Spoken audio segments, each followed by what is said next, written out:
the cloud. Okay, excellent. So we're taking a look at learning objective 2.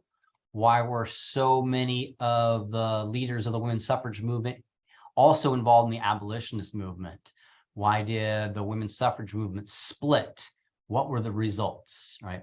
So that's what you're responding to as we watch this video. So let's watch the rest, part 2 of this.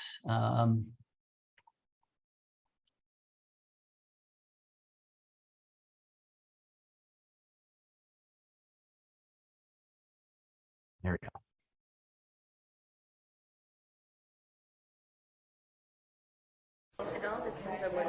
And I say to you, ladies and gentlemen, we can wait no... The Seneca Falls Convention set off a wave of women's rights meetings throughout the 1850s. Elizabeth Cady Stanton was torn between raising her children and raising a revolution. Unable to travel, she made her voice heard in articles, letters, and at local meetings.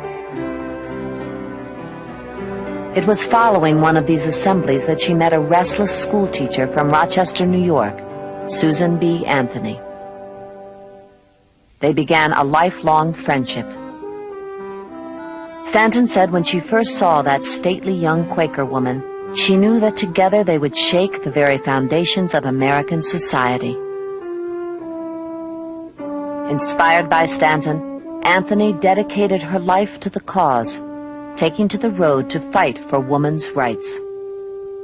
My dear Mrs. Stanton, I do not want to give up my life of freedom to become a man's housekeeper.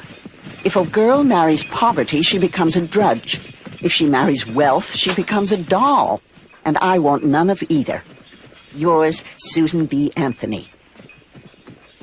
Oh, Susan, Susan, I shall die of a human rights convulsion. How rebellious it makes me feel when I see my husband going about where and how he pleases. Come here, and I will do what I can to help you with your speech. If you will hold the baby and make the puddings. Ever yours, Elizabeth.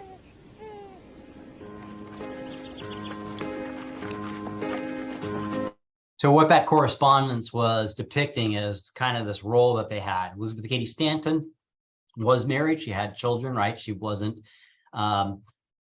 this typical suffragist, or how suffragists were depicted. A lot of them were depicted like Susan B. Anthony. And this is the term iron-jawed angels. If you ever see pictures of Susan B. Anthony, she has this very stoic kind of anti-feminine look to her, right? She refused to get married, right? She equated marriage to slavery, right? And advocated that women should not marry until women had political rights, right?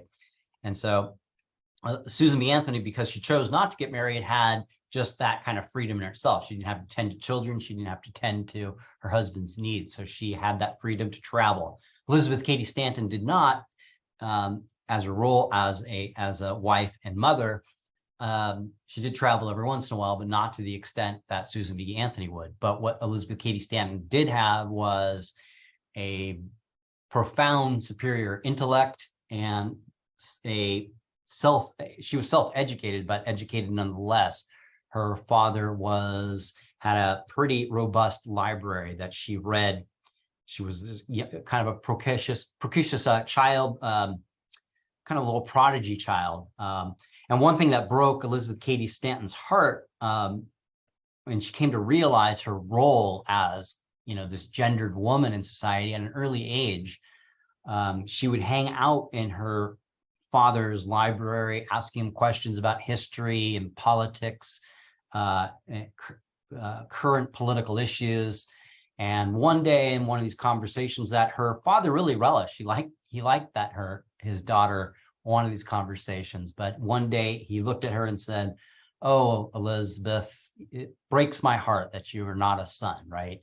And in turn, that broke Elizabeth's heart because she realized what that meant, right? She realized that no matter what her interests were, no matter how much she educated herself and studied, that she was going to be greatly limited within her gender role as a woman within the confines of the society. But she had that background. And so, yeah, she would write speeches for Susan B. Anthony, and Susan B. Anthony would deliver these speeches. And this is slowly how the movement is going to gain momentum at this time. For years, Anthony trekked from town to town to deliver her message. She never knew if people would listen politely or pelt her with rotten tomatoes. Quietly, firmly, she called for equality for all people.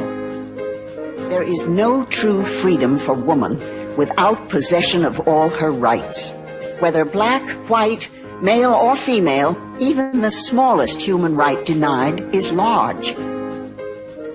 Anthony always carried a tremendous sense of personal dignity with her, because she always had a sense of having the rights that she actually did not have. Her message was not complicated, and that is that women must have full rights of citizenship and full equality, most basically be fully treated as human beings. The suffrage movement would be a magnet for a handful of extraordinarily independent women.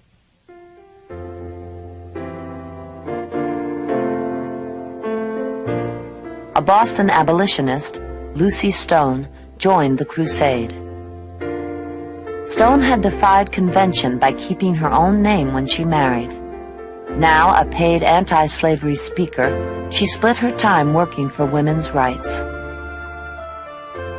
The woman who departs from society's rules must suffer. But I shall brave ridicule and persecution for the sake of the good that will result. All right, I need to interrupt this program to give you this important background tidbit here. There were the abolitionist movement was integral to the women's suffrage movement, or the women's rights movement, when it initiated, mainly due to this event in 1840, the World Anti-Slavery Convention, when Lucretia Mott, this. Real quick, what I'm doing here is I've interrupted, interrupted the documentary here to help provide you with a response to the first part of the learning objective. Why were so many leaders of the women's suffrage movement also involved in the abolitionist movement? And I'll also go on to explain why did women's suffrage movement split. So let's continue here. And again, for those that have joined in here, do let me know if you have any questions. You can get me in the chat tool here, or just open up your mic and I'll push pause and address your questions or provide any clarification that you need.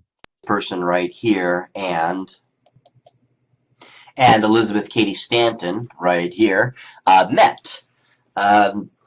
They were very much involved in the abolitionist movement, trying to get rid of slavery. Real quick, sorry to keep interrupting. Take note of the date here, 1840. This is 8 years before the Seneca Falls Convention, when the women's suffrage movement was launched.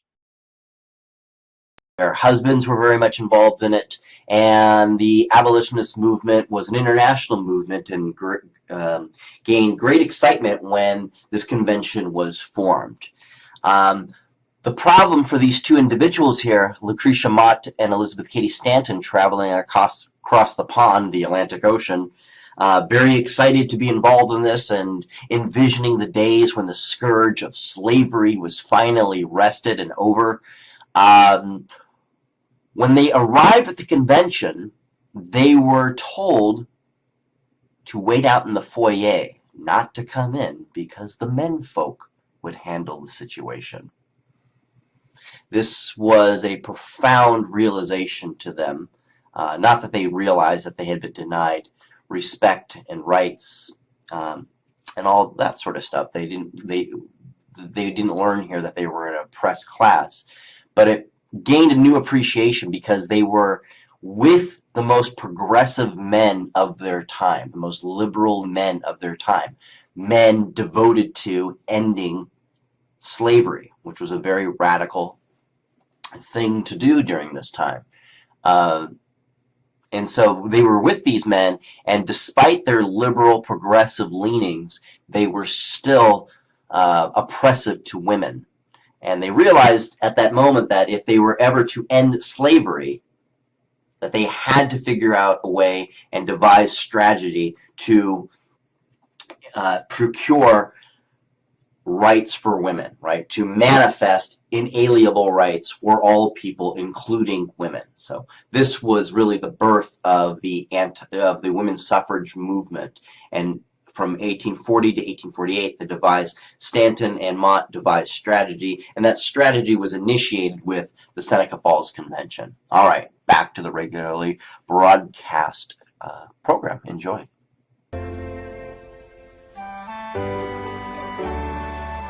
For 10 years, leaders of the women's movement and abolitionists all worked together.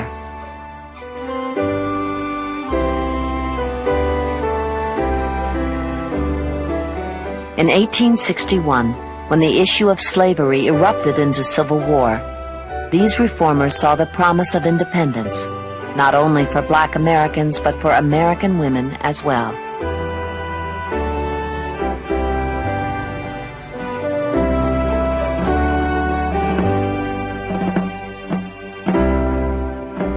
The women would put aside their own demands and work for the Union cause.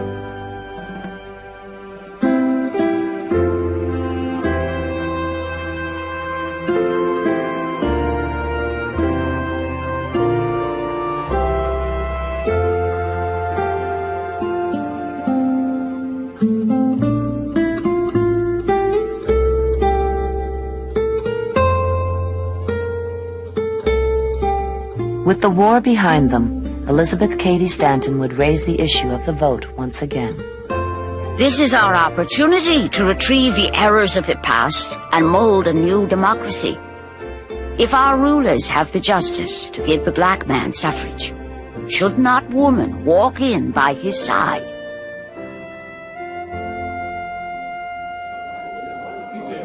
The chair recognizes the esteemed Senator. Since the founding of the country, only the states had power to declare who could vote. Now the federal government would move to pass a constitutional amendment to enfranchise black men. Stanton and Anthony argued passionately for women to be included. But in 1869, the politicians wanted no part of the stormy issue of woman's suffrage. It was, they said, the Negro's hour. Elizabeth Cady Stanton and Susan B. Anthony said, we will not put anyone's rights above our own. We have been told that we should wait, but there is no time to wait. Everyone needs their freedom and their rights now. I will cut off this right arm of mine before I will ask for the ballot for the Negro and not for the woman. Anthony and Stanton publicly denounced the constitutional amendment that would give black men the vote, but exclude women, holding their ground when Lucy Stone condemned them as fanatics, even racists. Defiantly, they founded their own organization, the National Woman Suffrage Association. Lucy Stone remained loyal to the former slaves, and with her abolitionist allies set up a rival association to continue the fight for the woman's vote. For the next 20 years, two competing groups would carry on the campaign.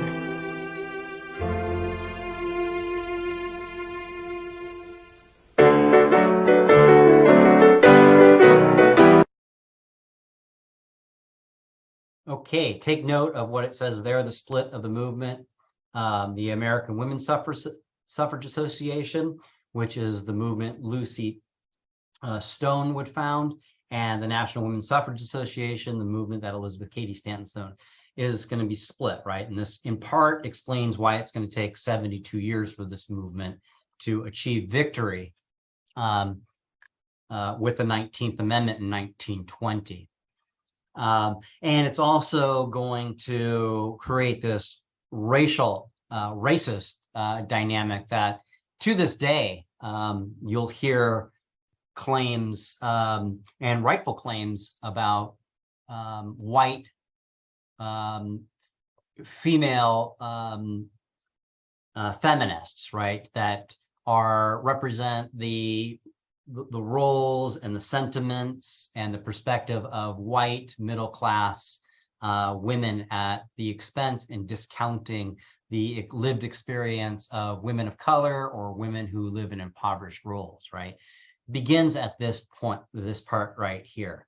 Now this, and it really did kind of bring in this racist view. There's this terrible quote from Elizabeth Cady Stanton to the effect of, it's not Sambo's turn to the right to vote. And what a Sambo was a depiction of these happy-go-lucky kind of slave, childlike kind of slave who was happy to be enslaved, right? But what's important to know here, just to have some empathy for people like Elizabeth Cady Stanton and Susan B. Anthony, despite this kind of racial overtone, though, is they're falling victim of a classic tactic of anybody in power of divide and conquer, right? And so what you're seeing here is, again, keep in mind, the movement begins in 1848, right? And 20 years later, or about 15 years later, the country erupts in civil war in 1861.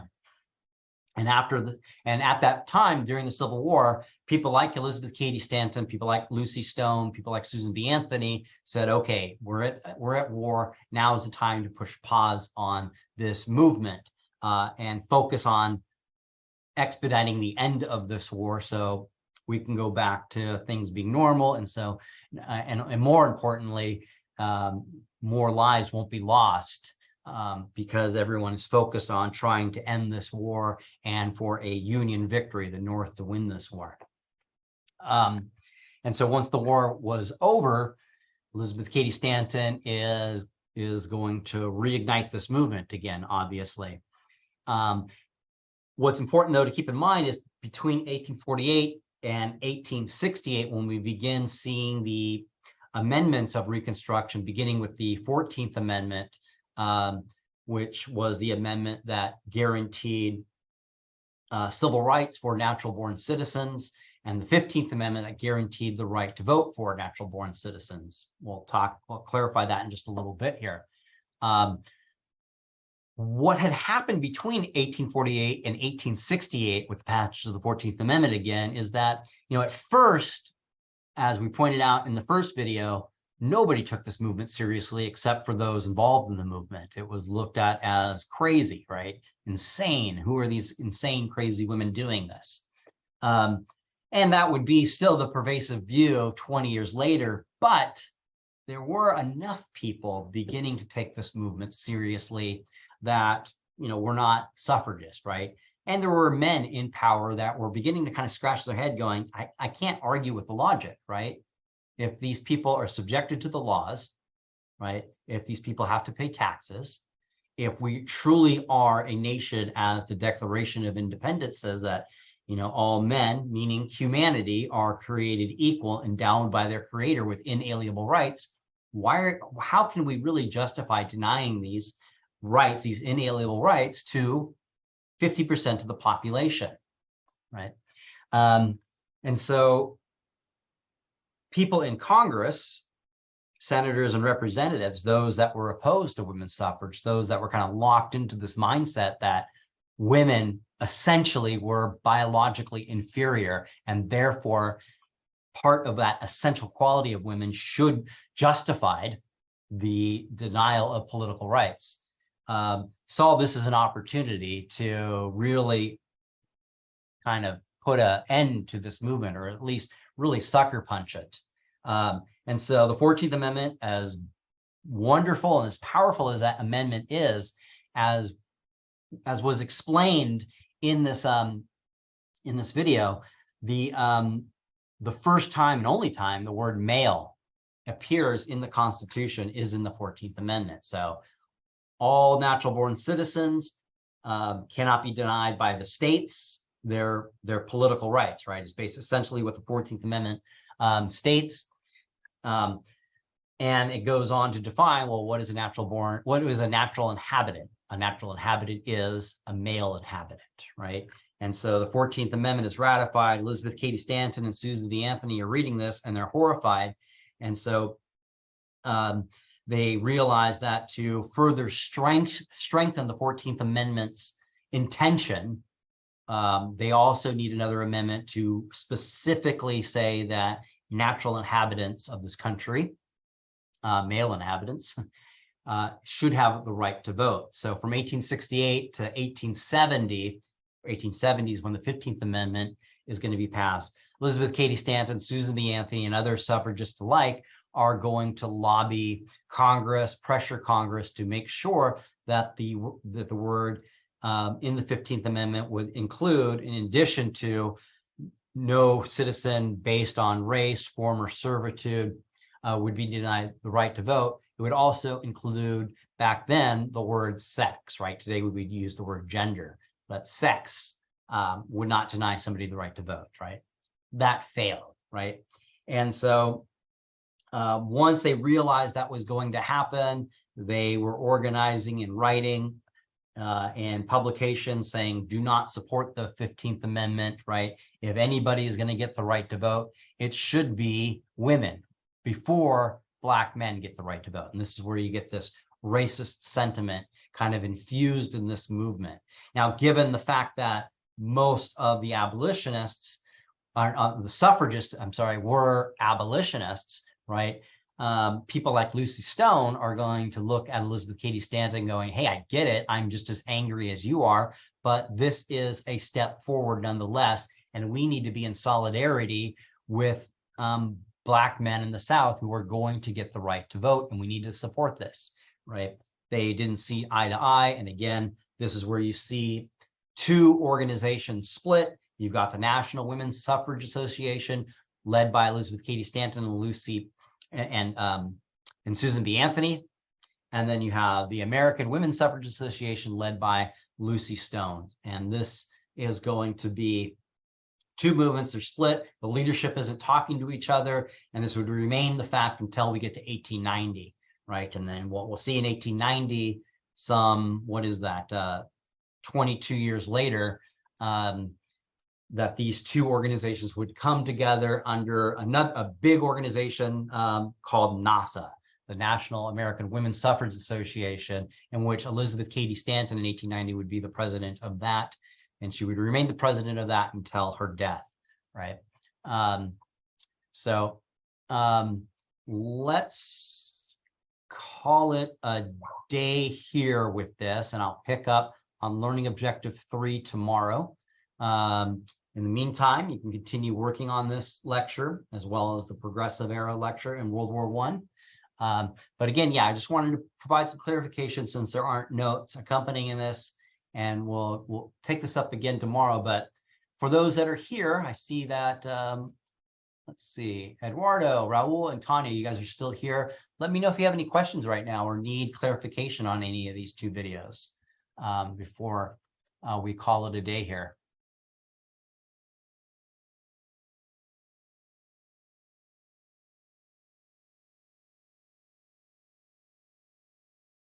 Okay, no questions. Let me know. I'll hold out until I'm sure there aren't any questions.